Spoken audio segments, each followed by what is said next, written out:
Red giant movie நிறுவனம் சமீபத்தில் வெளியான தக் லைஃப் படத்தை கமல் மற்றும் மணிரத்னம் உடனாக இணைந்து தயாரித்திருந்தது.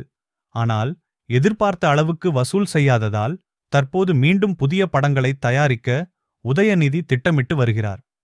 இதற்காக ஒரு மாஸ் ஹீரோவை நாடியுள்ளனர். முதலில் விஜய்யுடன் கூட்டணி அமைக்க நினைத்தபோது அவர் சினிமாவிலிருந்து ஒதுங்குகிறார் என்பதும் திமுகவுக்கு எதிராக பேசியிருக்கிறார் என்பதும் காரணமாக அந்த யோசனை நிறுத்தப்பட்டதாக கூறப்படுகிறது. இதையடுத்து ரஜினியை அணுகியதாக தகவல் வெளியாகியுள்ளது. ஜெயலர் 2 முடிந்த பிறகு உதயநிதி தயாரிக்கும் படத்தில் நடிக்குமாறு கேட்டுள்ளனர். ஆனால் ரஜினி அரசியல் தாக்கங்களைத் தவிர்க்க அந்த படம் பற்றி எந்த முடிவும் எடுக்காமல் 6 மாத ஓய்வு எடுக்கிறேன் என சொல்லி ஒதுங்கியிருக்கிறார்.